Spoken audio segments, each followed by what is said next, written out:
Halo, Rio. Halo, Rio. Assalamualaikum warahmatullahi wabarakatuh. Kembali lagi di sini kita setiap hari minggunya, tepatnya jam 7, tapi hari ini kita ngaret ya, jam setengah 8 karena ada kondisi yang tidak memungkinkan jam 7 tadi. Jadi kita mulai jam 19.37 untuk hari ini. Untuk hari ini kita membahas tentang mengenal bakat minat pada anak ya. Nanti di sini ada yang memberi pembahasan atau memaparkan tentang mengenal bakat minat dari anak. Oke, sebelumnya kita nanti akan oke, di sini sudah ada ya. Nanti di sini ada Mas Akmal ya untuk yang menjelaskan memaparkan bakat dan minat pada anak. Oke, sebelumnya nanti akan minat itu apa, bakat itu apa, nanti dijelaskan oleh Mas Akmal. Dan nanti sini teman-teman juga bisa bertanya tentang minat dan bakat pada anak. Oke, kita panggil dulu Mas Akmalnya ya. Oh, udah nih. Oke, oke, oke. Mas Akmal Sebentar. tidur. Itu tahu siapa? Zawe Mahendra. Hai. Yuk, iya yuk, silahkan. Monggo, monggo. Weh. Oke, Mas Akmal. eh Sebelum nanti Akmal menjelaskan atau memaparkan minat bakat anak, eh, memperkenalkan diri dulu ya untuk Mas Akmal. Silakan Mas Akmal, dipersilakan. oke. Assalamualaikum warahmatullahi wabarakatuh.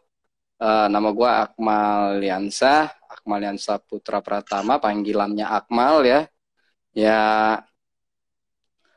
Terus background pendidikan gua S2 Psikologi Profesi Klinis. Yang dimana gue pernah menjadi guru waktu itu. Guru BK gitu. Dan ini kan Bro Mirza nih pengen ngebahas. Bro Mirza kan latar belakangnya psikologi klinis ya, gue juga, tapi gue lebih lebih passion gue di bakat dan minat anak gitu. Nah, jadi kalaupun gue bukan dari pendidikan BK atau psikologi jurusan pendidikan, tapi ya gue langsung terjun ke lapangan gitu. Nah, ini langsung aja nih bro. Boleh, boleh, langsung, langsung. Ah, Apa mungkin dipaparkan minat, minat itu apa, bakat itu apa, terus nanti baru ke anak. hmm. Boleh, Jadi gini, boleh, silakan Mas. cerita cerita sedikit dulu nih. Gue kemarin habis bikin video kan, cerita tentang Hmm, bakat dan minat di YouTube gue nih. Dan hmm. alhamdulillah Oh, banyak yang YouTube-nya tuh, WA. Mas Akmal, YouTube-nya dipromosiin dulu tuh sebelum kita Oh masuk oke, ke... YouTube YouTube gue di channel Akmaliansa Official. Gue ngebawain konten psikologi, hobi dan edukasi yang dimana semuanya adalah bagian dari ada sedikit bumbu-bumbu psikologi. Gue bicara hobi maupun hobi apa aja nih, gitu. Hobi apa aja pasti gue kaitin ke psikologi. Terus edukasi pun apa aja edukasinya gue kaitin di psikologi gitu. Nah, yang mungkin ada lucu-lucunya supaya mungkin para viewers juga nggak bosen ngelihatnya. Di channel Akmaliansa Official. Nah, langsung aja nih, bakat dan Ya, minat anak ya. Jadi, gue pernah bawain di YouTube, gue bilang bakat dan minat ini adalah sesuatu hal yang berbeda, gitu. Suara gue jelas kan ya, bro? jelas, jelas, jelas. Di sini jelas. Oke. Nah, jadi bakat dan minat ini hal yang berbeda. Dan kalau kita bicara tentang minat, minat, minat ini adalah sesuatu yang dipengaruhi oleh lingkungan. Lingkungan apa aja sih, gitu. Lingkungan, misalkan ada lingkungan keluarga, terus lingkungan pergaulan atau bermain, terus yang ketiga lingkungan pendidikan gitu, pengaruh dari eh, lingkup pendidikan. Gue bicara bakat dan minat anak nih. Nah, tapi sebelum gue jauh ke sana, tar dulu. Kenapa SD itu nggak ada guru BK-nya? Nah, walaupun bakat dan minat anak ini sudah terbentuk di usia SD, tapi kenapa nggak ada BK-nya? Karena di usia SMP dan SMA sudah terbentuknya gaya berpikir rasio gitu, rasional. Nah, kenapa dibutuhkan guru BK? Ada slot-slotnya gitu. Di SD ini nggak ada. Nah, terus kenapa sih? eh, di dalam pendidikan SD itu jarang kita temui yang namanya guru menguasai satu pelajaran untuk satu pelajaran ini aja nih, misalnya gitu. Tapi kalau di SD kan enggak. Satu guru biasanya menguasai semuanya, habis itu dia mengajar dalam satu kelas. Apa aja pelajarannya. Tapi di SMP maupun SMA tidak. Satu guru satu pelajaran. Nah, dari sini sudah terlihat karena eh, fokus guru terhadap bidangnya akan full masuk memberikan stimulus materi-materi di dalam dunia pendidikan. Nah, terus para siswa-siswi SMP dan SMA baru bisa kita lihat gitu. Mereka akan memproses materi-materi yang diterima oleh guru. Nah, disinilah peran guru BK. Nah, dari sinilah baru terbentuknya ada namanya bakat dan minat gitu, lebih dalam lagi gitu, bukan bakat minat yang ada yang timbul pada usia SD, tapi yang timbul di usia SMP dan SMA. Ini udah terbentuk gitu rasionya. Nah, terus minat. Nah, contoh kayak gini, gue pengalaman gue di guru ketika gue jadi guru BK waktu itu yang sangat bersahabat lah. Kalau di guru itu di anak-anak itu mereka sering manggil gue ayah daripada manggil bapak gitu, karena katanya gue guru BK udah kayak ayah, udah kayak abang katanya gitu. Nah, jadi mereka cerita tuh banyak, Pak, saya mau jadi tentara katanya gitu. Saya mau jadi tentara, Pak. Kenapa kamu jadi tentara? Tentara itu gagah, berani. Gue ke distract nih. Isaldo demoniak nih, Akmal Kaspun. Iya bener, gue Akmal yang di Spoon. Aduh, ada yang nanya nih, Jak. Sorry. Nah, habis itu gue terusin lagi. Kenapa sih mau jadi tentara gitu? Ternyata tentara ini kan namanya dunia militer, keras gitu. Nah, cenderung anak-anak yang memang bandel gitu. Dia ingin diakui gitu. Kekuatannya, powernya, bahwa gue ini bukan orang yang mudah diremehkan. Gue ini harus kuat. Gue tunjukin di bidang gue ini. Pokoknya gue masuk tentara. Tapi giliran disuruh lari, disuruh push up, gak bisa. Nah, artinya dia nggak punya bakat di situ. Minatnya tinggi. Inilah yang dinamakan minat ditentukan oleh lingkungan. Lingkungan pendidikan, teman-teman pergaulannya di sekolah, gitu. Nah, terus bakat. Nah, bakat lagi. Anak-anak ini paling sering kita temui bakat dan minat ini jauh berbeda, gitu. Nah, mau jadi apa? Gitu.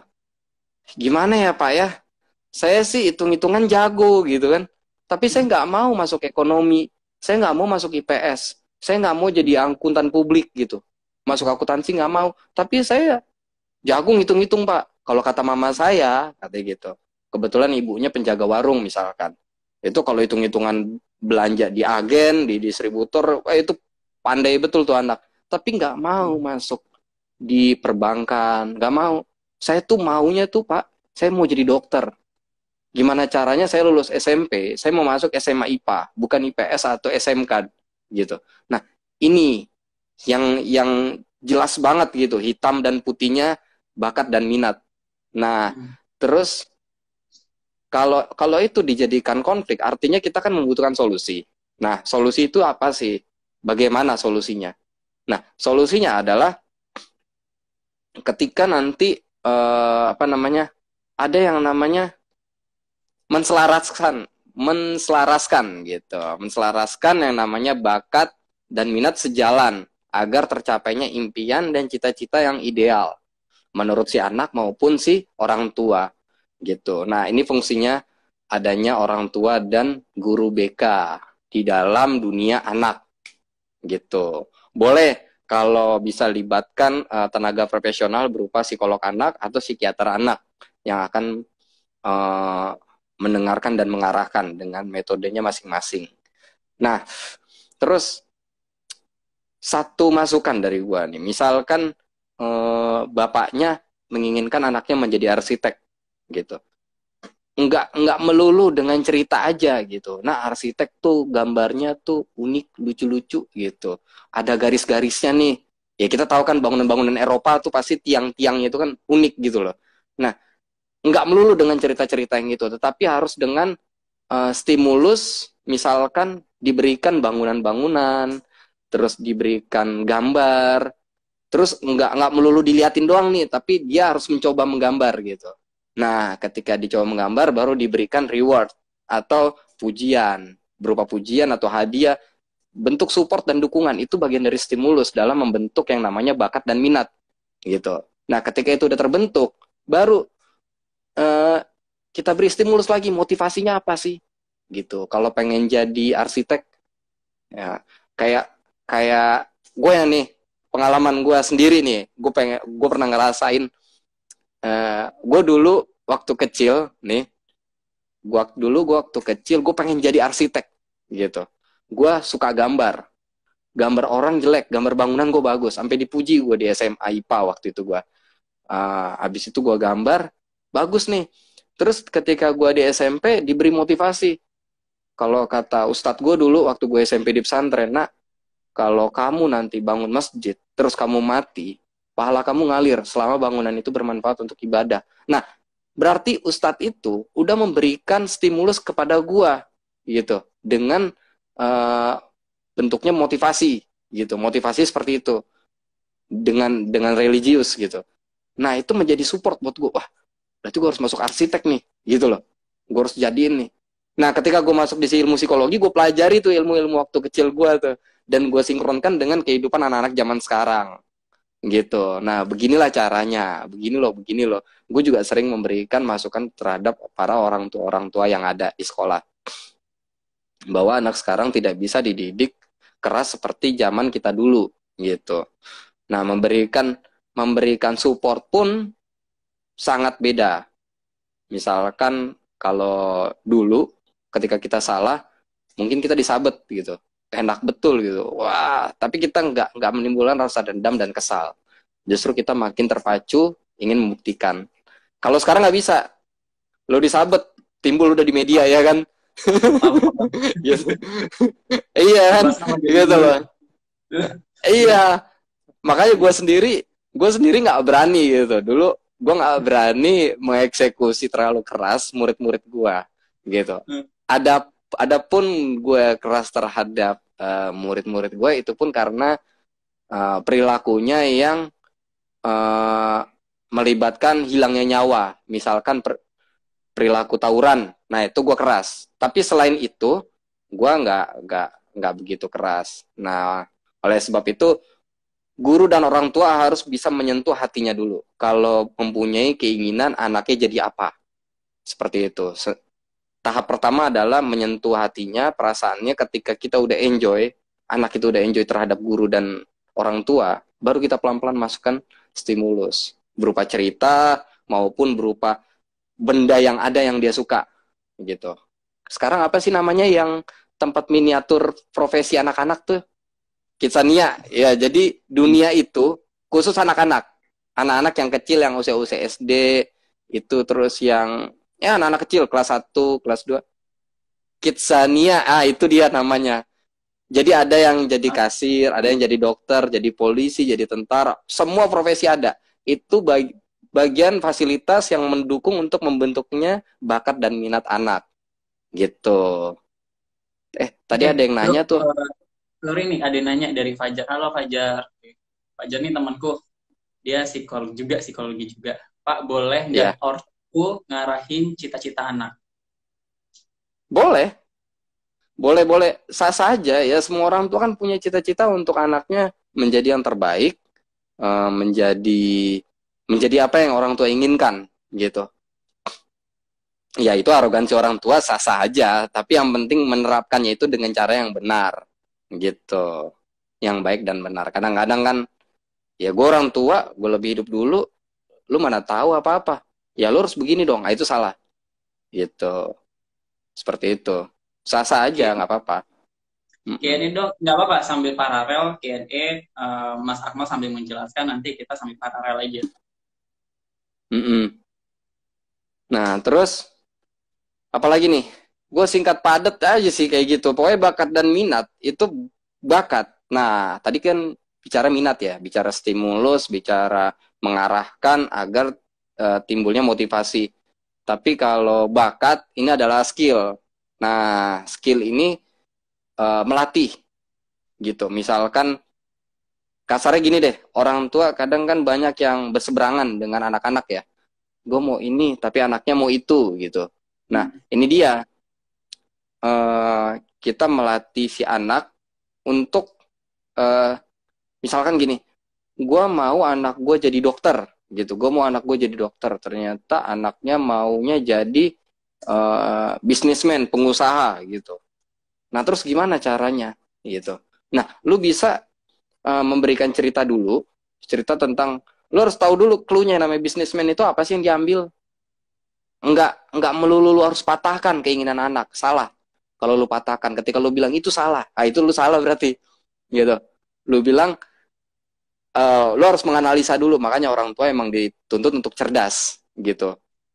Enggak melulu dengan dia orang tua, orang udah tua gitu, cuma menang pengalaman, tapi untuk menyesuaikan dengan zaman peradaban sekarang sangat berseberangan, gitu. Misalkan gini, kalau anak gue mau jadi dokter, terus tapi anak gue mau jadi pengusaha, gitu. Pengusaha ini apa sih? Berarti banyak duit, ada yang dijual, gitu. Nah, lu cari tahu dulu. Nah, lu harus membuat perbandingan dengan apa yang lu inginkan. Dokter juga banyak duitnya, gitu loh. Dokter santai, bisnismen apa sih yang dipikirin sama anak-anak? Santai, punya duit, nggak harus kerja sama orang, nggak punya bos, dia jadi bos. Nah, argumen kontra itu yang harus lu dapatkan, gitu.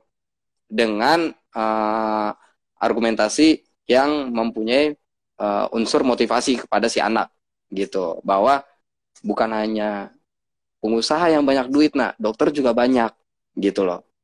Dan belum lagi nilai sosialnya, gitu. Loh, pengusaha juga ya dia membuka lapangan pekerjaan, banyak yang miskin jadi hari ini kerja, keluarganya nggak kelaparan, misalkan gitu. Loh, dokter juga loh, dia peduli dengan kesehatan. Kalau nggak ada dokter banyak yang sakit. Kalau udah sakit banyak yang mati. Kalau udah mati berkurangnya populasi. Nah, lu bisa bicara seperti itu terhadap anak-anak SMP atau SMA karena gaya berpikirnya udah tingkat kesadaran rasionalnya udah ada gitu. Nah, lu bisa ngomong kayak gitu. Pelan-pelan lu masukin, lu selaraskan dulu nih cita-cita lu sama cita-cita anak.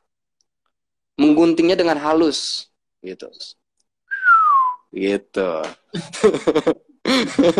Itu. Nah, kalau udah cerita udah di situ udah masuk, dia pengen oh berarti nggak ada bedanya ya, gitu kan? Nggak ada bedanya. Bedanya sama-sama banyak duit, nilai kepedulian sosialnya sama, kan gitu. Ya udah, tinggal dimasukin gimana melatihnya, gitu. Nah, orang tua juga harus bisa melihat apa sih kurang anaknya ini, gitu. Nggak ditekan terus harus begini, harus begitu. Cari juga kekurangannya, gitu. Nah, lo bisa menggunakan analisis SWOT namanya. SWOT. Nah, coba dicari aja nanti di Google ya. Mencari kelemahan, kelebihan, ancaman, terus kesempatan atau peluang dia untuk masuk di profesi ini berapa persen sih? Terus harus kalau masuknya ntar bagaimananya bisa. Kan kembali lagi, yang tahu si anak cuman orang tua dan guru BK. Itu pun kalau guru BK-nya kerja ya.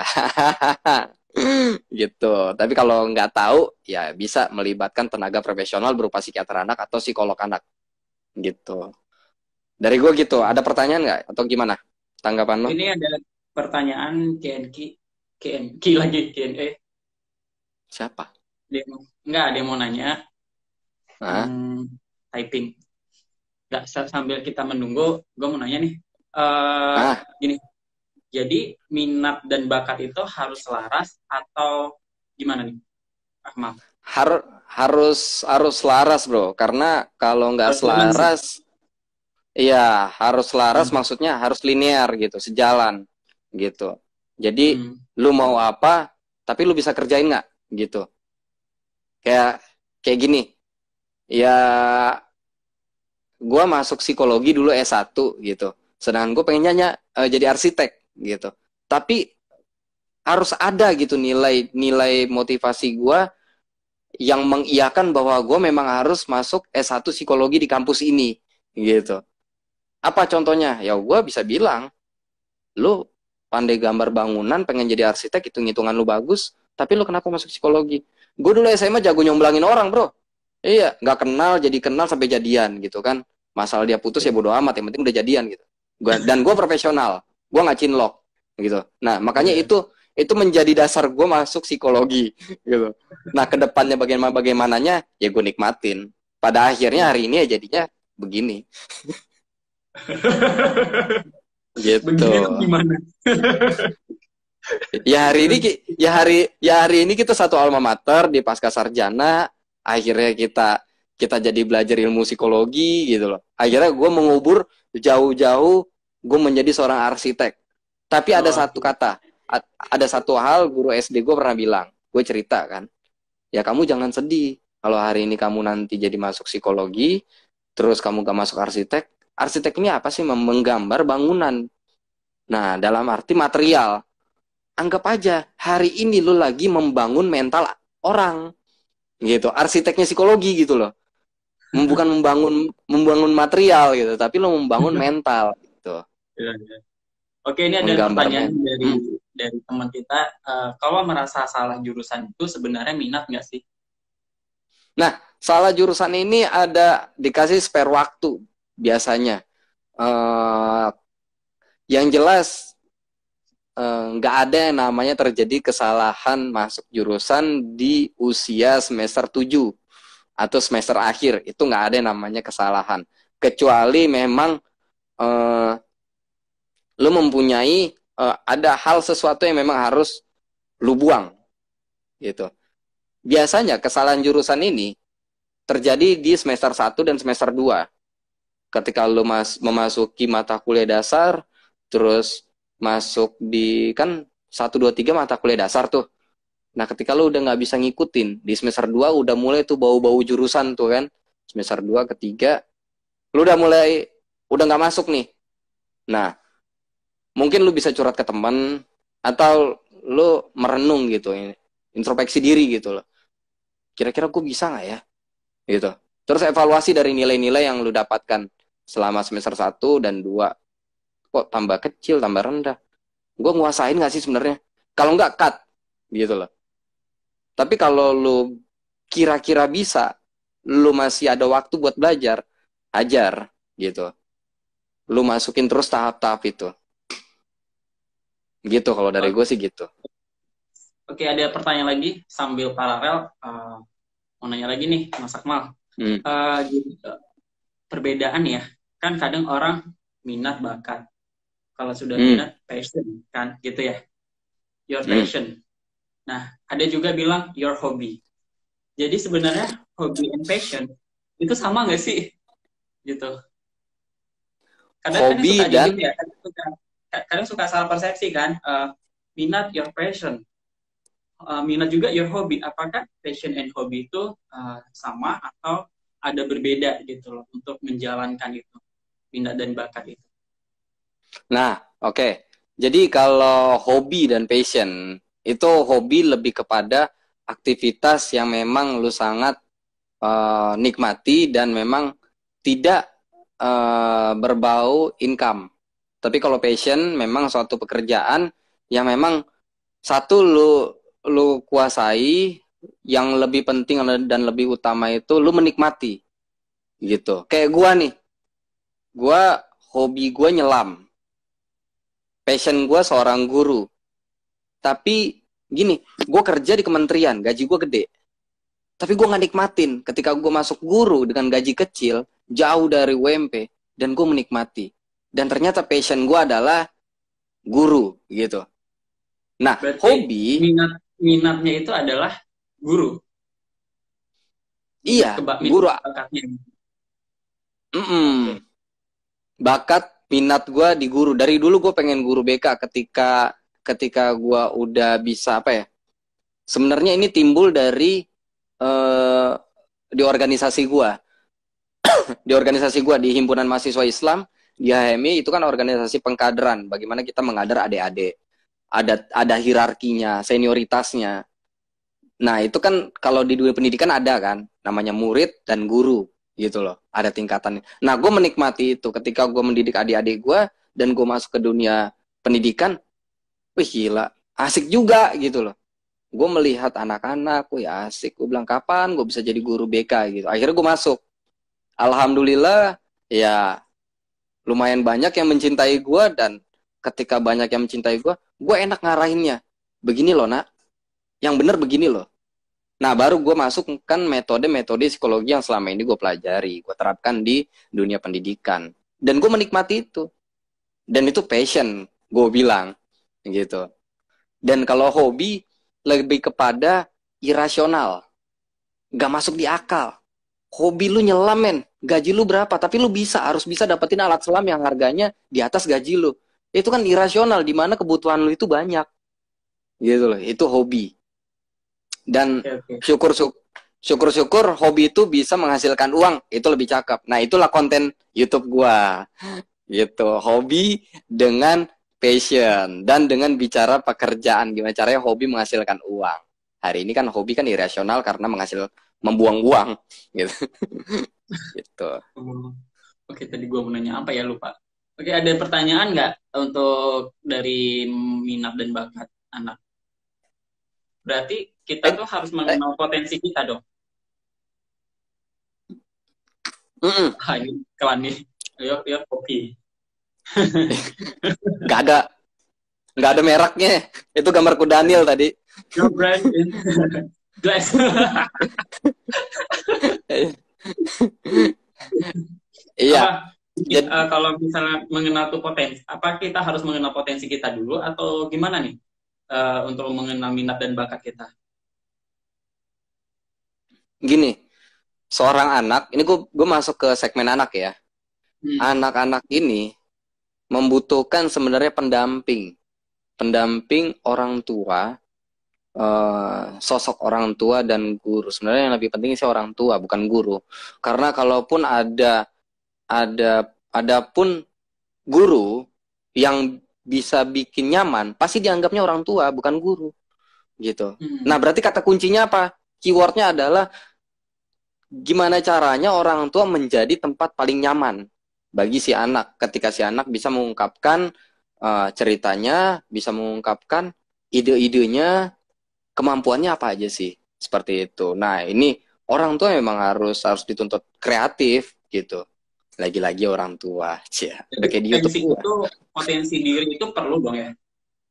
Potensi Iya, diri itu perlu. potensi diri, kemampuan, apapun itu orang tua yang tahu. Ketika dia menceritakan, anak-anak ini kan bingung sebenarnya, bingung. Gue ini apa Hmm. sih? Gue ini Hmm. apa? Gue ini siapa? Gue siapa? Gue ini bagaimana? Apa kemampuan gue? Gue nggak tahu. Tapi gue ingin menceritakan kepada orang yang gue percaya, yaitu orang tua. Mah, aku pengen ini. Aku bisa ini. Aku begini. Orang tua yang akan menyimpulkan, berarti kamu di sini, nak.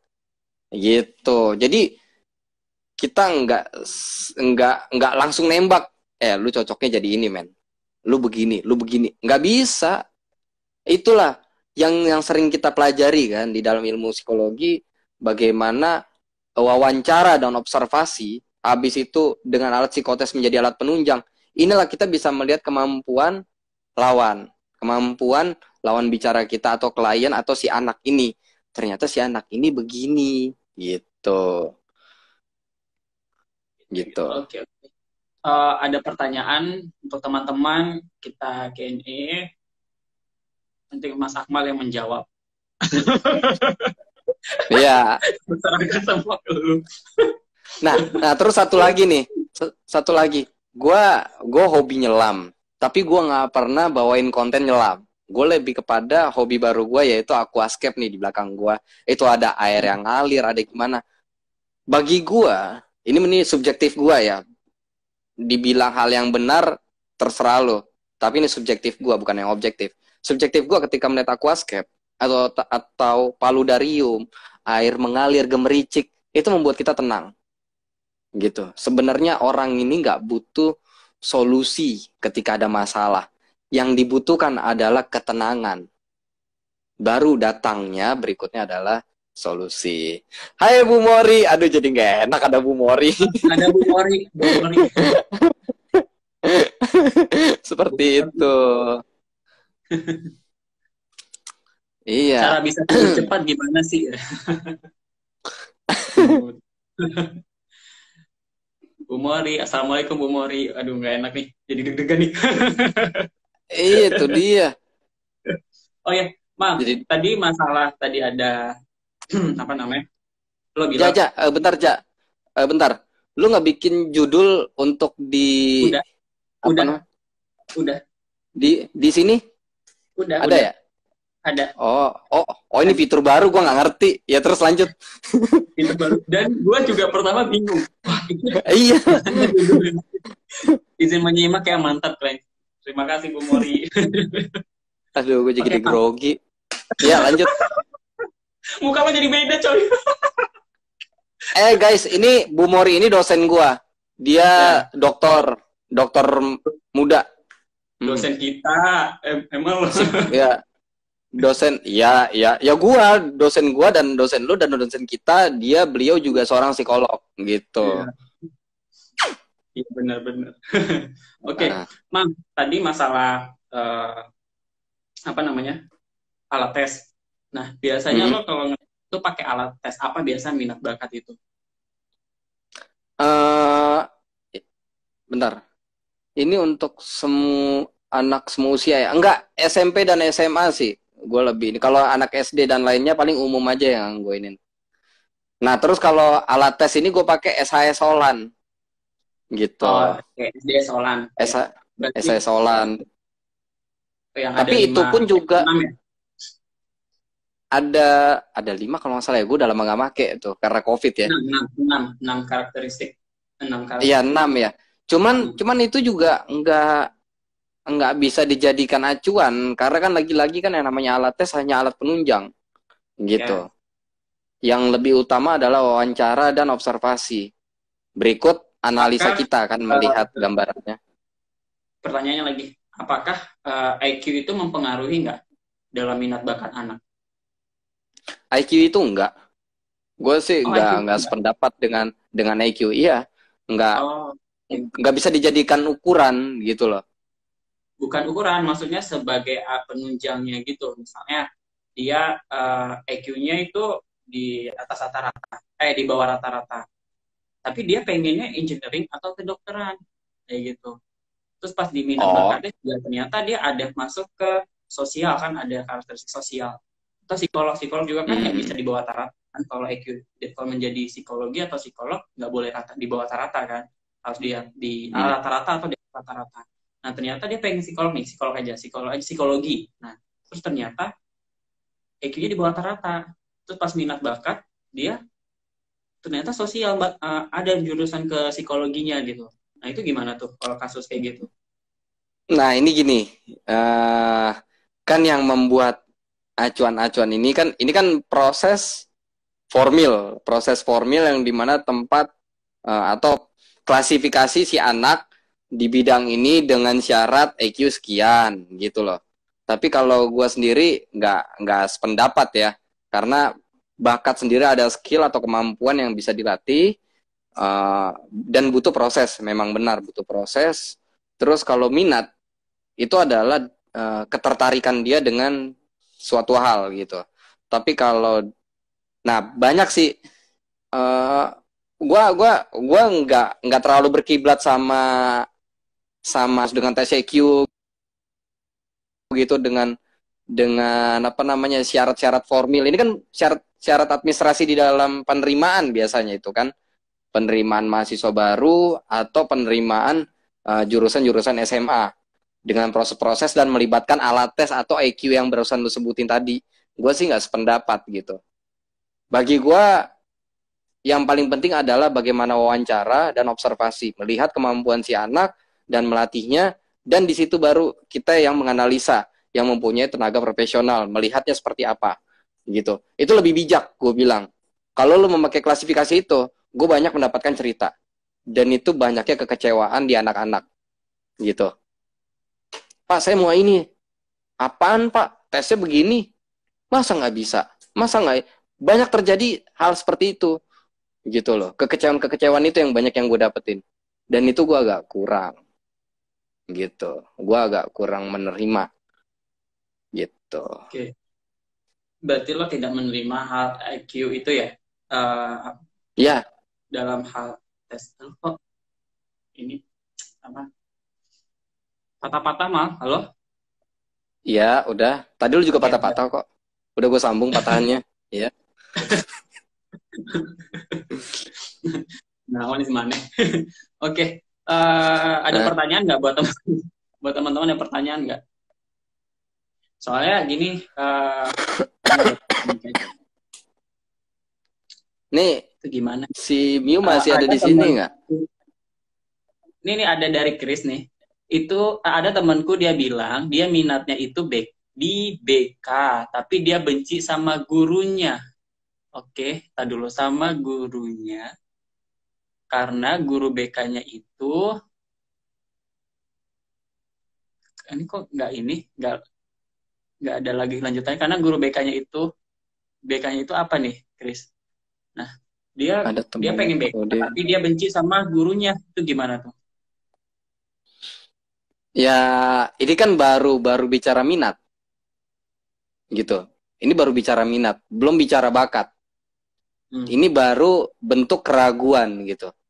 Gue mau jadi Hmm. guru BK, tapi gue nggak suka gitu. Nah, ini menjadi keraguan antara iya dan tidak, tapi lebih kepada kepastian iya. Karena dia udah mengatakan gue mau jadi guru BK gitu loh. Bantahannya adalah guru BK gue nggak suka. Mungkin dia ingin membuktikan bahwa guru BK ini seperti ini. Nah, bicara kemampuan dia, skill dia dalam bijak menanggapi problem permasalahan teman-temannya seperti apa gitu.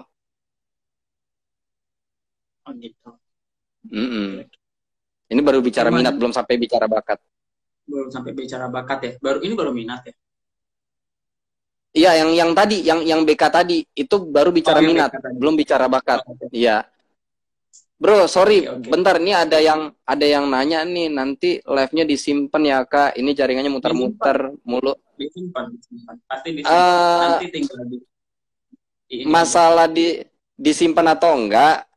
Gua ada channel di YouTube Akmaliansa Official. Di situ gua bawain bakat dan minat anak. Insya Bisa Allah tuh. menjadi part 1 dan part 2 ada. Baru akhir-akhir kemarin gitu Yang di baru YouTube gua. patah-patah. Gurunya killer ya. Gurunya killer. Ya ampun, nggak keketik. Oh, gurunya tuh killer maksudnya. Gitu.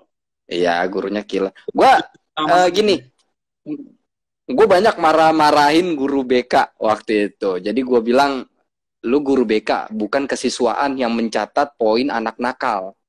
Guru BK adalah orang tua kedua, gitu. Sebenarnya orang tua kedua ini siapa sih? Ada dua. Orang tua kedua ada dua. Orang tua kedua itu adalah guru, tapi gurunya ada dua yang menjadi orang tua kedua, yaitu wali kelas dan guru BK.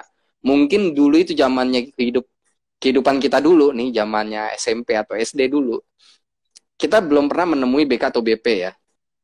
Sedikit sekolah yang mempunyai BP atau BK. Orang tua kedua bagi kita adalah wali kelas. Tapi wali kelas hanya orang yang terdekat yang bisa membackup prestasi akademik, nilai-nilai rapot, ya kan, membela dalam hal ketika rapat murid, rapat kelas, gitu. Pendekatan izin pamit ya. Iya, Bu Mori izin pamit. Terima kasih Bu Mori sudah mampir. Terima kasih banyak Bu Mori Nah, sudah mampir. habis itu apa namanya? Wali kelas itu hanya pendekatan-pendekatan yang sifatnya administratif seperti itu. Dan sukses selalu. Maaf ya duluan. Oke, Bu Nih, Mori. terima Nah, kasih Bu terus Mori. habis itu ini apa namanya? Wali kelas. Itu hanya pendekatan-pendekatan gitu aja, berupa administrasi penilaian, terus prestasi. Tapi kalau yang lebih dekatnya yang tahu mental, begitu, mentalnya, psikisnya, apa yang dia pikirkan, masalah-masalah yang dia pendam, itu guru BK. Makanya gue bilang, guru BK kok galak, gue bilang. Gak bisa guru BK kayak gitu.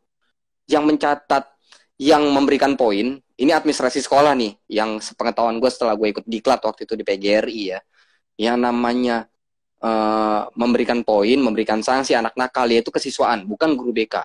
Guru BK itu pendekatannya sangat dekat secara emosional, secara pribadi, gitu. Kalau bisa lu memposisikan anak murid itu seperti anak kandung lu sendiri. Tapi kalau lu bilang, ya gue sama anak kandung gue aja galak, masa sama murid gue sayang-sayang, itu lu yang berarti harus koreksi diri, lu salah, gitu. Iya, Gue aja galak gue gimana yakin sama orang. Gitu ya. 100% lu salah. Lu mau konsultasi ke psikolog atau ke psikiater, pasti lu salah. Gue nggak pernah seperti itu. Gue bahkan dinilai sama anak-anak murid, bapak is the best daripada orang tua saya. Gokil nggak? Gue dapat nilai itu dari orang tua, dari murid. Dan akhirnya orang tua datang ke tempat gue bilang, bapak ibu kalau datang jangan tunggu dipanggil. Jangan tunggu dipanggil karena belum bayaran, belum bayar ujian atau kasus anaknya, jangan. Bapak harus sering-sering datang dong. Nah, kita ngobrol, sharing. Gue juga harus tahu kehidupan si anak di rumah kayak apa sih. Masa bapak ibu nggak mau tahu sih kehidupan si anak di sekolah bagaimana? Karena selangkah masuk gerbang urusan gue nih. Selangkah keluar gerbang sekolah ya urusan lu pada orang tua. Gitu. Makanya, nah inilah hasil dari bagaimana si anak, bagaimana gua, ini baru kita selaraskan. Oh begini loh si anak. Jadi kita punya gambaran nih, anak ini seperti apa. Gitu. Nah, pelan-pelan baru kita panggil si anak jadi apa. Oh, si anak ini lebih kemana arahnya. Enak kita ngarahinnya. Jelas gitu, tergambar bahwa si anak mau jadi apa, minat dan bakatnya. Itu bisa terlihat dari kebandelannya. Walaupun dia kalem, walaupun dia aktif, itu kelihatan. Gitu. Untuk para guru BK, sarjana pendidikan jurusan BK atau para psikolog yang bergerak di dunia pendidikan, gitu. Oke, paham. Jadi guru BK itu nggak mudah ya, ribet juga ya. Oh iya. Kalau guru lain ribetnya paling ngisi rapot, udah itu doang. Guru BK juga harus jaga emosional ya, walaupun dia lagi stres lagi apa, jaga emosional ya. Betul. Gua ini adalah guru BK yang dikatain Pak Kambing gara-gara jenggot gua, tapi gua nggak pernah marah. Iya. Gua dibilang, Pak, ada Pak Kambing lewat. Tapi gua nggak pernah marah. Gitu loh. Ada yang anak-anak tuh suka sama gua karena gua nyaman sama mereka. Nah, sekalinya urusan tawuran, abis gua gamparin. Tapi gua langsung minta maaf. Nah, ini yang nggak pernah sikap fair yang terjadi di orang tua maupun guru itu nggak pernah ada. Lu maki, anak itu emang salah. Tapi anak itu akalnya masih sedikit. Terus habis lu gampar, lu omelin, lu gak minta maaf. Nah, sikap lu itu yang gak mau merendah, yang salah. Kalau gua peluk, gua minta maaf. Maka nggak akan menimbulkan dendam dengan di hati si anak terhadap gurunya. Ya. Sampai murid gue tuh sampai bilang gini, Pak, saya tuh kesel sama bapak, tapi saya nggak ngerti bagaimana ngungkapinnya, kata gitu. Tuh, padahal udah pernah gue gampar tuh anak, tapi mereka tetap sayang sama gue. Tapi giliran guru yang ngomel-ngomel, itu dikatain mak lampir. Ya ada mak lampir katanya gitu. Gue enggak, men. Malah marah ya. Iya kan? Iya. Gitu loh. Iya gitu ya. Jadi guru BP tuh nggak mudah juga ya. Enggak aja. Kalau di istilah di TV itu built-in tuh.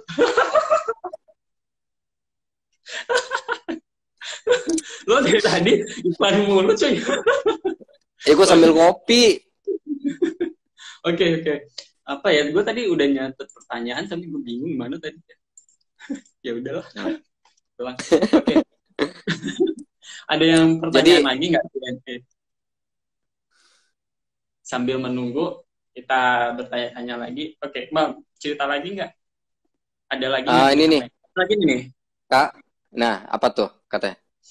Kak, terkadang kita, orang tua dan guru, sering loh fokus sama kekurangan anak dan melupakan apa yang jadi minat dan bakat anak. Betul. Gue sepakat. Banyak orang tua atau guru yang banyak melihat minusnya aja. Siapa yang salah? Orang tua atau gurunya itu yang salah, bukan si anak. Si anak ini hanya mengungkapkan, gitu loh. Mengungkapkan dengan ekspresi, perilaku, dan ucapan.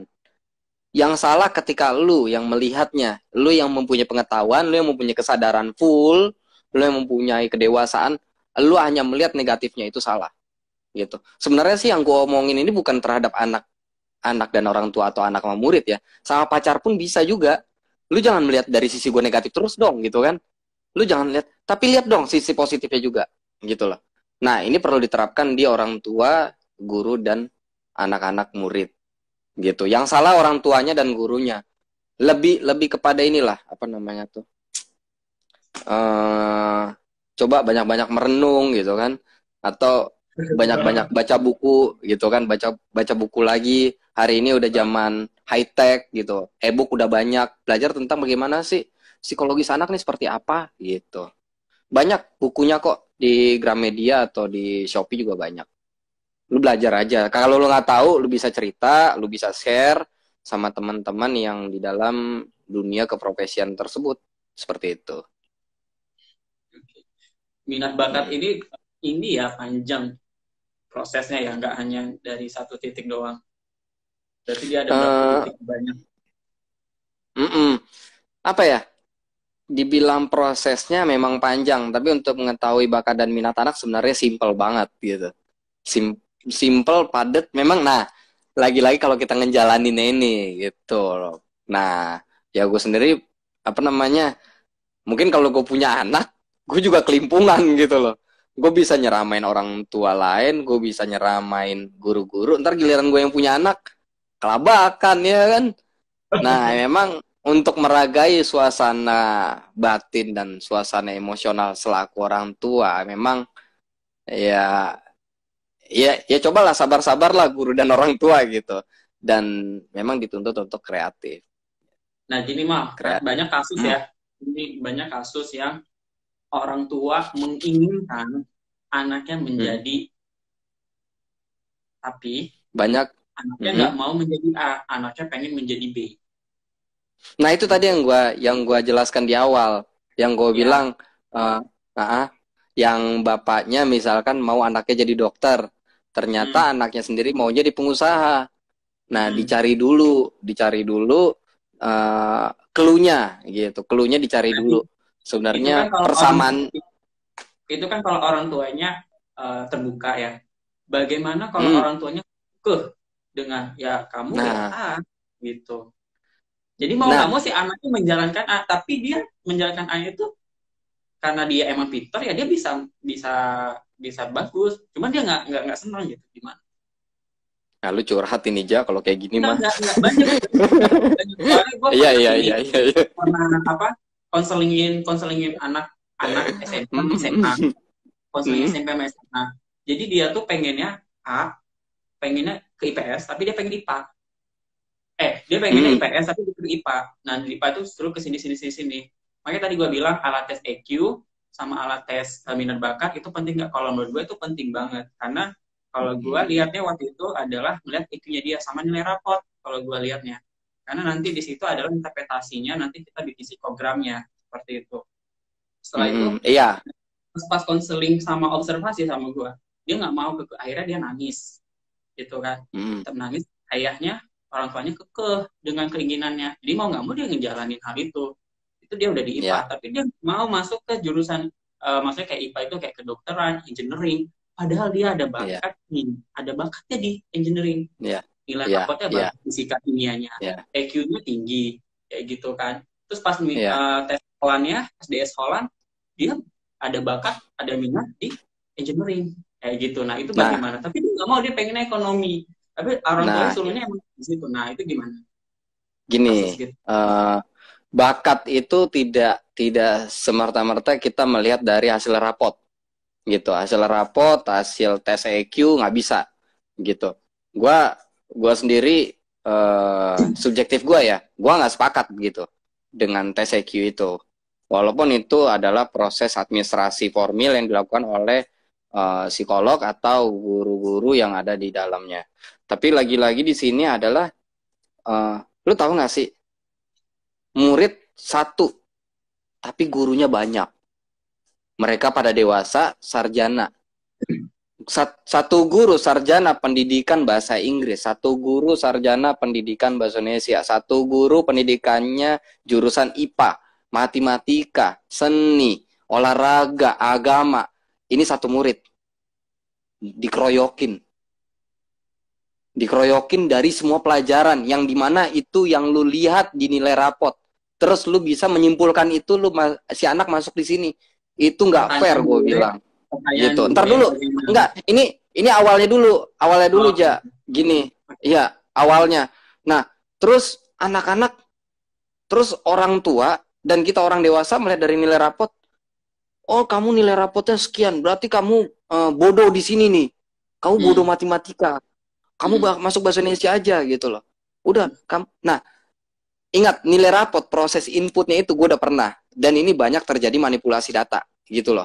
Nah, kenapa proses administrasi ini nggak pernah gue sepakat gitu? Gue lebih sepakat kepada observasi dan wawancara, melihat si anak keterbukaannya. Kita nggak bisa semata-mata hasil administrasi ini dijadikan tolak ukur si anak mengarah kemana gitu loh. Nah, gue nggak sepakat gitu. Nah, ini berupa kebijakan yang memang sangat tidak fair gitu.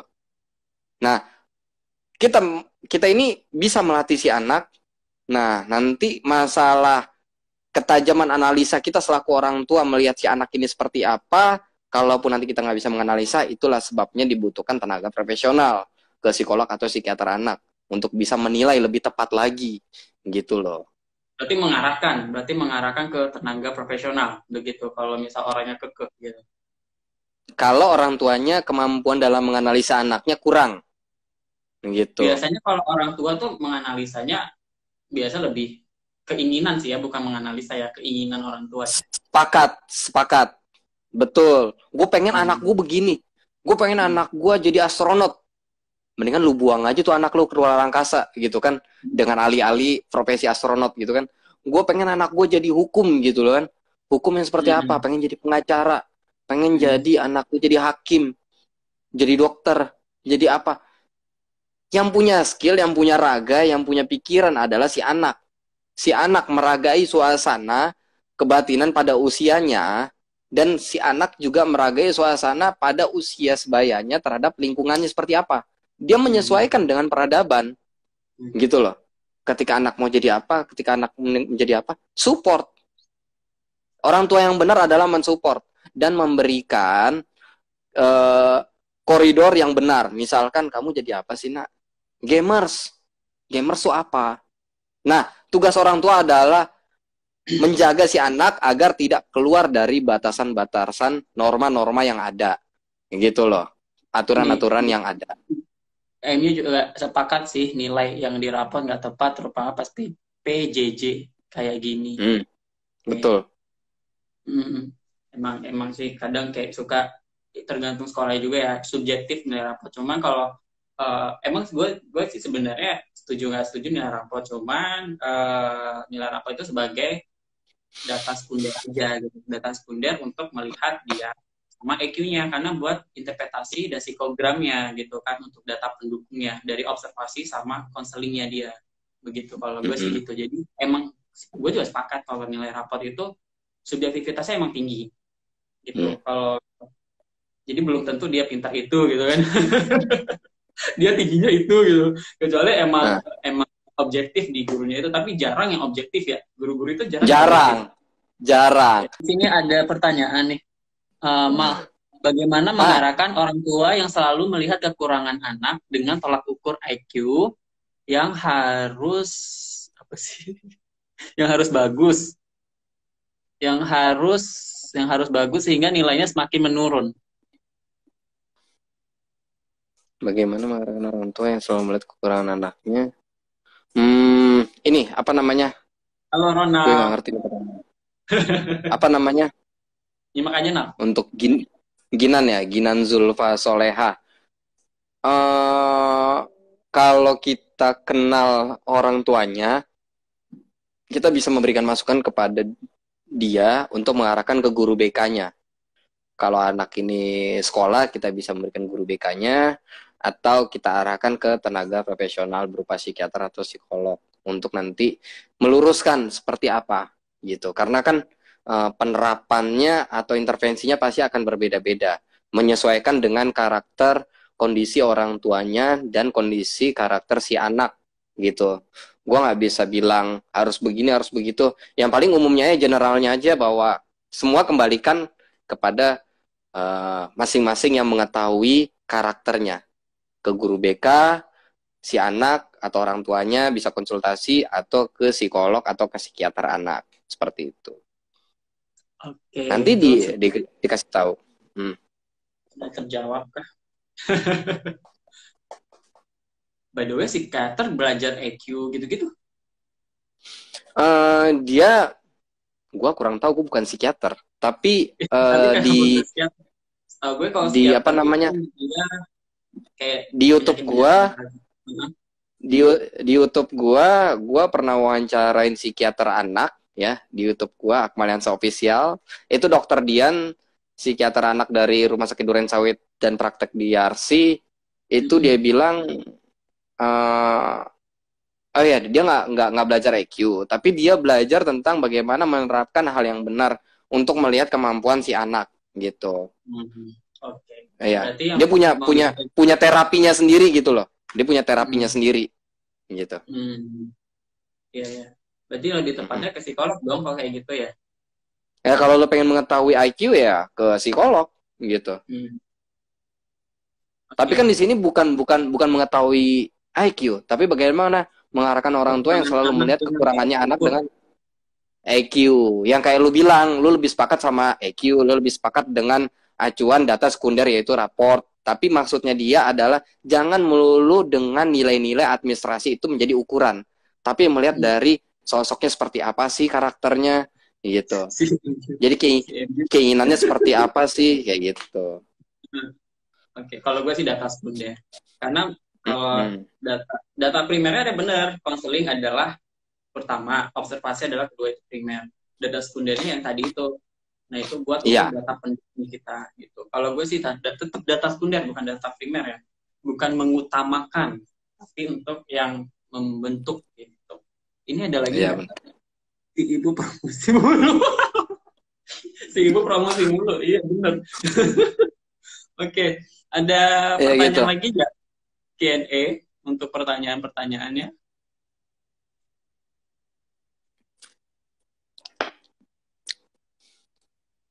Pokoknya intinya anak sekarang dibawa asik aja. Anak sekarang dibawa asik. Yang penting tetap diajarin masalah sikap, akhlaknya, perilakunya agar tidak bablas, gak kurang ajar gitu loh. Gitu. Yang penting dibawa asik aja. Gitu. Oke, dibawa asik ya. Iya, dibawa asik dan selalu kasih pujian gitu. Jangan selalu mematahkan gitu loh. Paling dibilang ini salah, ini kurang loh. Ini sebenarnya udah benar tapi ada kurangnya di sini gitu. Apa itu? Gua host nggak pengen minum juga. Oh. Bapak kali ya, Bapak. Enggak. Tadi sudah minum. Karena nanti minumnya nanti. Oke. Apa tadi gua mau nanya? Mirza, oh Ganjar, halo. Ini Ganjar temanku. Dia anak TV juga. Siap. Jangan lupa subscribe ya.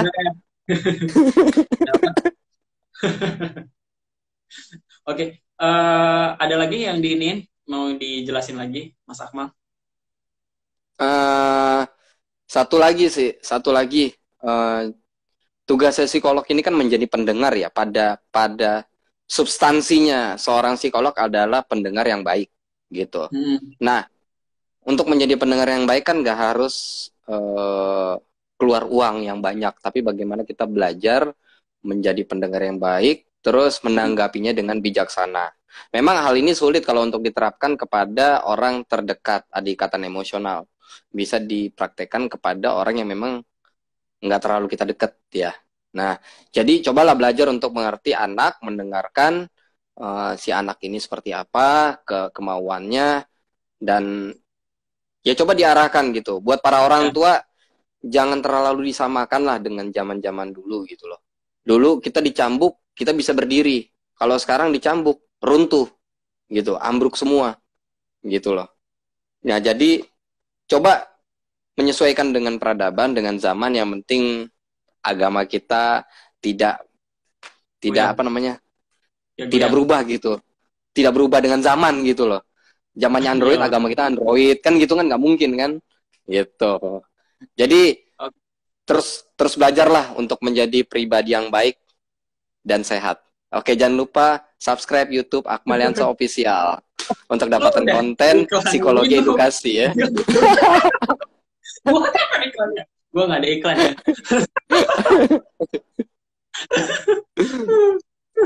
Udah iya, capek iya. urusin iklan.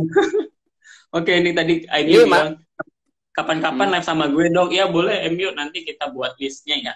Kita nanti kita collab ya untuk ini Ini si apa Amyu live mana bar. sih? Ada di sini. Coba Ada. Amyu lewatin iklan gitu kan di sini. Chat, jangan lupa subscribe gitu kan nggak bisa ya? Ganjar alhamdulillah Ya sehat, udah, kita lanjut aja kesehatannya. Oke, dari gua gitu aja. Hmm. berarti udah dari tadi. Lu berarti nggak lihat MU dari tadi dia di situ. Enggak, takutnya kan kalau kalau di Instagram kalau keluar kan kita nggak bisa ngeliat, paling angka viewernya aja yang berkurang tuh. Tapi Iya, nggak tahu yang benar. keluar siapa ya kan. Benar, Mm-mm. benar.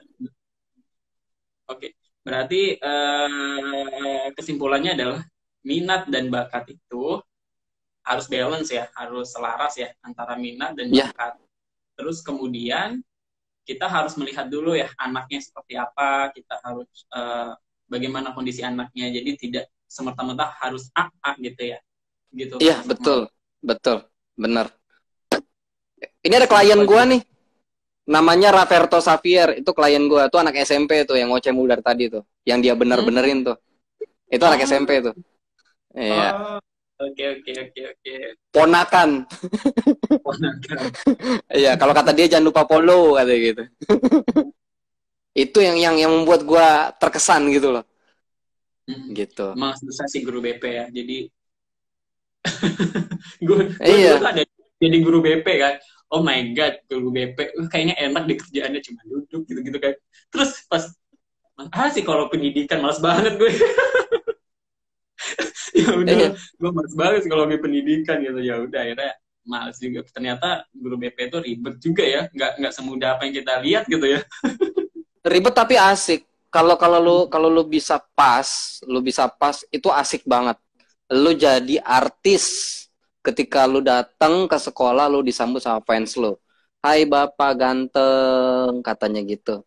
Iya anak-anakku katanya. Weh, gue udah kayak artis men. Gaji gue kecil, nggak kayak gaji gue dulu di kementerian, tapi rasanya udah kayak artis Hollywood dateng, gila dibikin pagar ya kan, Pak Akmal ya kan, cium tangan, ada yang bilang awas Pak Kambing katanya gitu, tapi asik, gue menikmati itu gitu loh.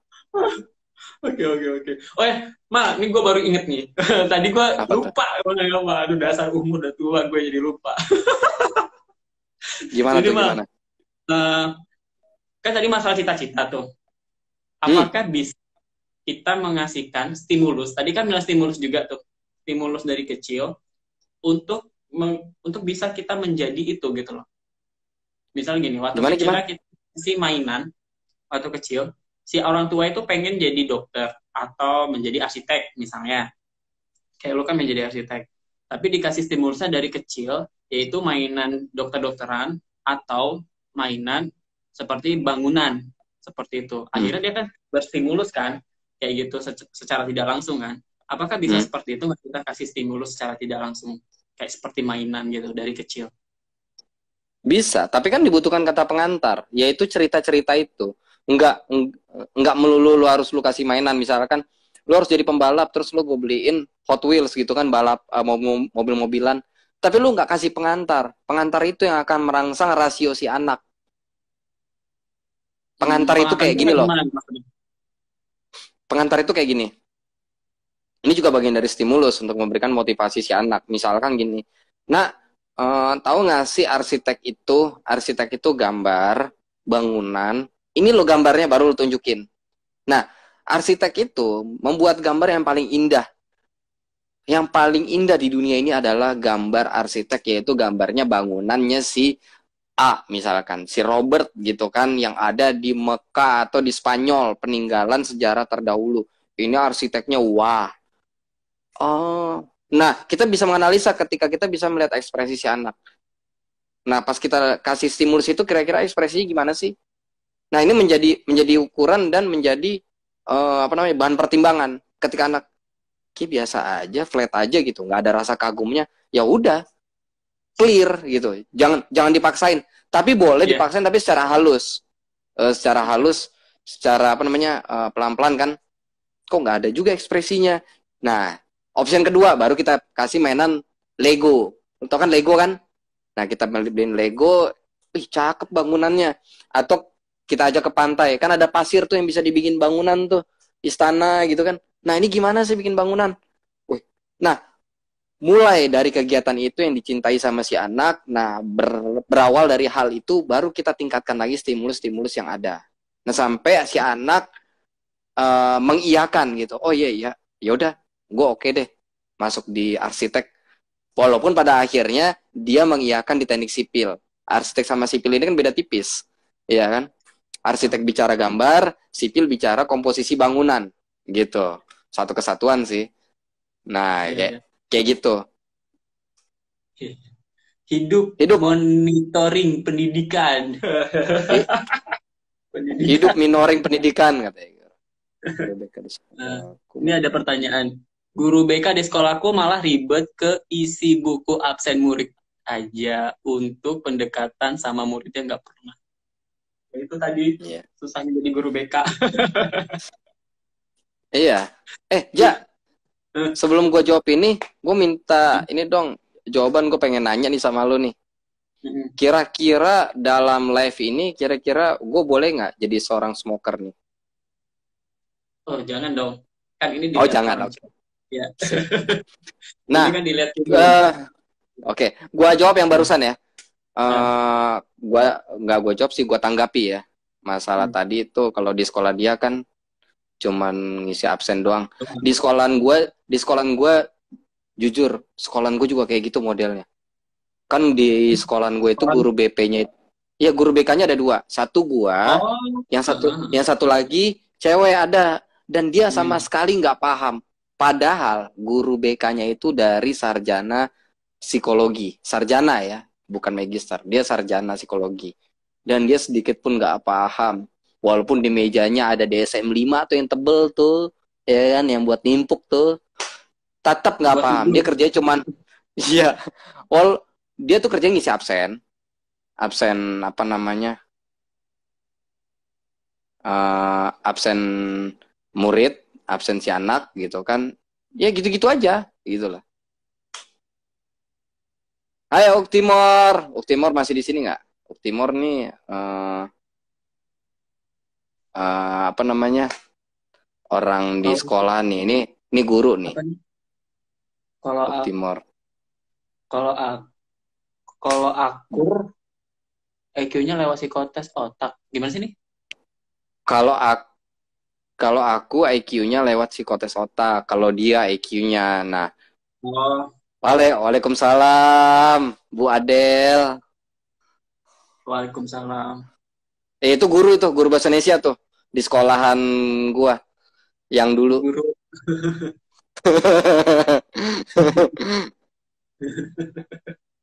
Oke, ya. Mal. Ya sudah. Ada lagi, Mal?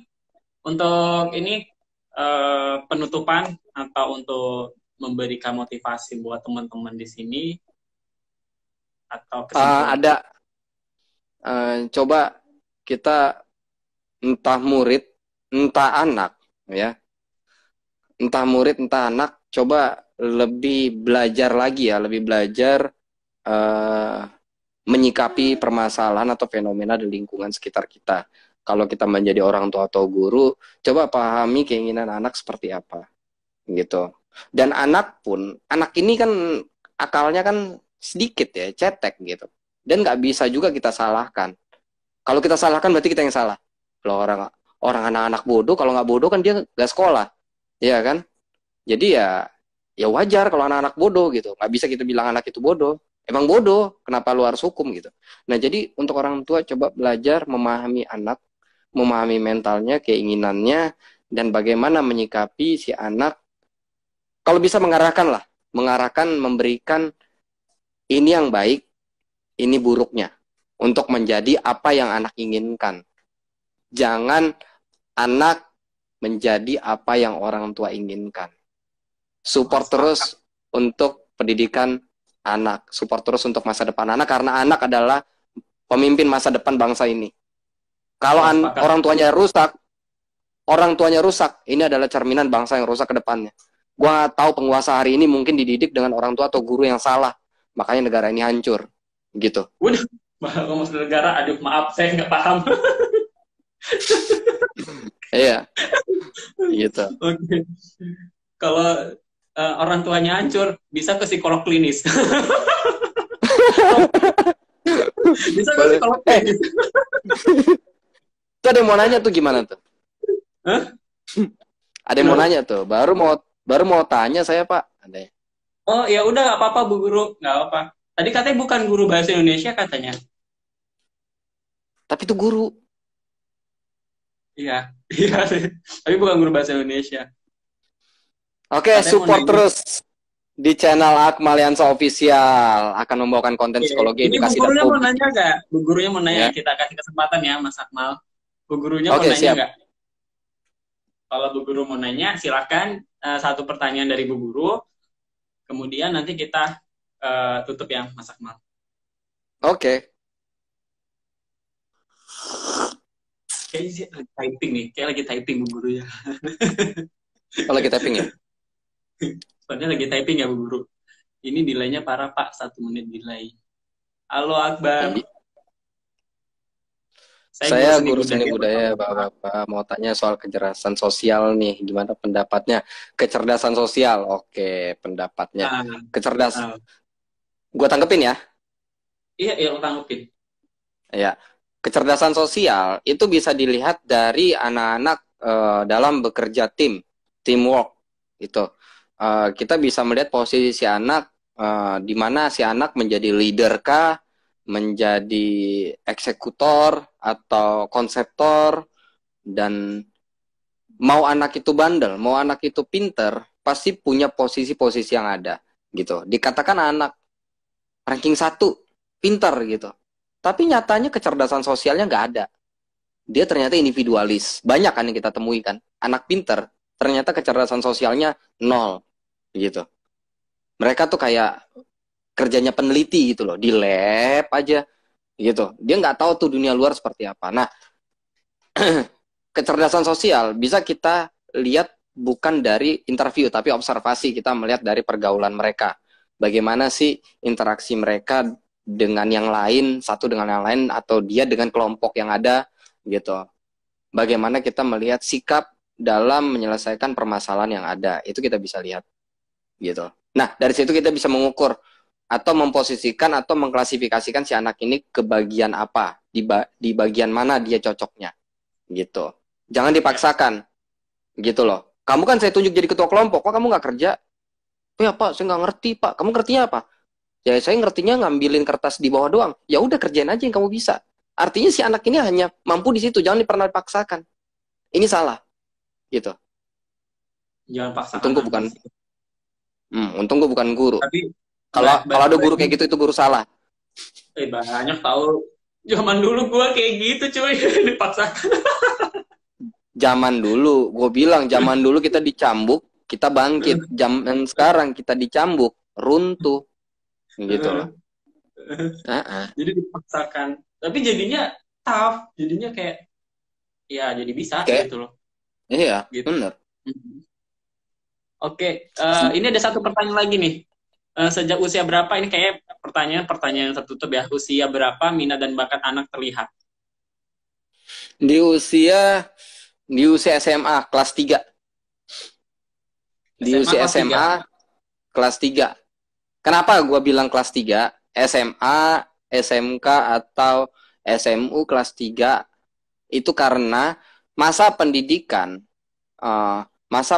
yang dimana metodenya mengajar lewat disuap. Gue bahasanya disuap aja ya, disuapin gitu sama pendidik.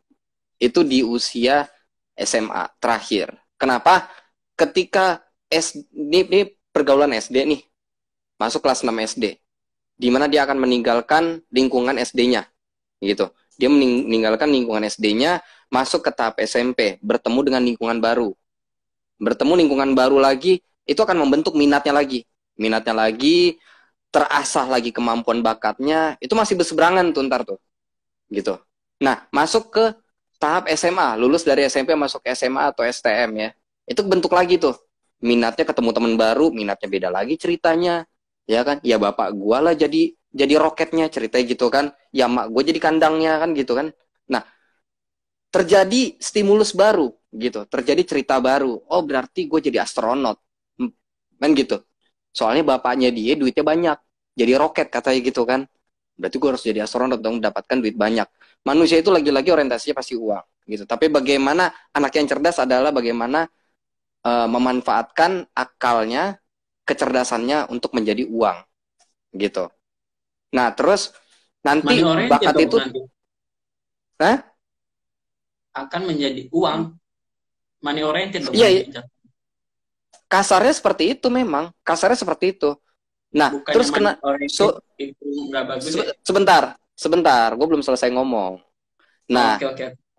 kalau anak itu nanti, ini kan gue bicara kasarannya, tanpa bimbingan. Kalau dibilang money oriented itu buruk, betul, gue sepakat. Lagi-lagi kan tadi di akhir kata gue selalu bilang, inilah fungsinya orang tua, selaku orang tua yang paling cerdas di antara anak, selaku orang tua yang pengalamannya paling banyak, selaku orang tua yang pendidikannya paling tinggi daripada anak, itu mengarahkan, memberikan positif dan negatif ketika anak itu menginginkan jadi ini. Pak, saya pengen jadi astronot, ini negatifnya. Pak, jadi saya mau jadi astronot, inilah positifnya. Nah, koridor ini yang dibentuk oleh orang tua atau guru. Makanya ketika kecerdasan anak menjadi apa yang diinginkan supaya nggak money oriented, itulah orang tua nanti. Tapi kalau tanpa orang tua, tanpa bimbingan, ya udah jadi apa aja lah, terserah deh. Atau kalau guru, ya udah lu mantep deh, lu paten deh. Ya udah, money oriented bisa gitu. Gimana caranya jadi duit gitu. Ini ada Bu Guru nanya lagi nih ke gue lagi. Gimana pendapat Bapak tentang kecerdasan majemuk? Kecerdasan majemuk. Saya nggak paham, Pak. Bapak aja yang jelasin. Saya nggak paham ke sana-sana. Itu pertanyaannya itu Bu Adel tuh, namanya Adel nih. Ya. Kalau menurut Bapak Ismunanda, gimana pendapat Bapak tentang kecerdasan majemuk? Gimana? Menurut Kang Mirza nih. Gue nggak paham. Ya udah biar dijelasin sama yang nanya dulu. Ini ke Bapak Ismunanda loh. Nanti kita nunggu typingan berikutnya. Kita cari typingan yang. Nah, terus bentar. Kecerdasan majemuk itu tuh dalam hal apa dulu? Gitu loh. Dalam hal apa dulu? Kalau misalnya dalam hal anak, dalam hal sekolah, saya kenal, karena saya klinikal. Oh, dia psikologi klinis. Dia psikologi klinis.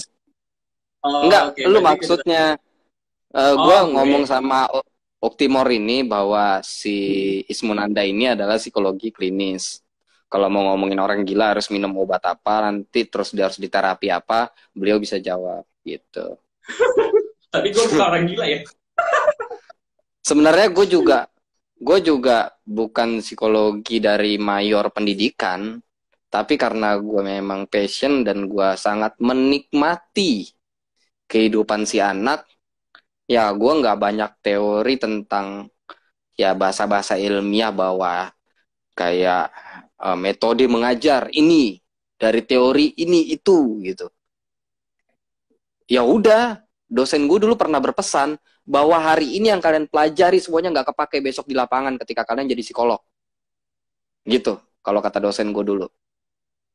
Sekarang kalau kalian lulus, nanti ini teori-teori ini runtuh semuanya. Karena ya, kita tuh ilmu terapan.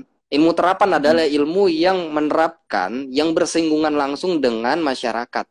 Nah, ini sebabnya gue bilang, gue gak perlu teori deh di sekolahan. Yang penting anak gue nyaman sama gue. Kalau udah nyaman, gue tembak langsung. Lo harus jadi ini, jadi itu. Siapa? Dan dia sangat menikmati dengan instruksi gue. Komando dari gue. Itu yang gue nikmati. Kalau pertanyaan dari Bu Guru ini bisa lo jawab nggak? Enggak. Soalnya gue juga kecerdasan majemuk itu dalam hal apa? Kalau dalam hal klinis atau dalam anak atau dalam apa? Nah itu soalnya takut salah nih, takut salah persepsi.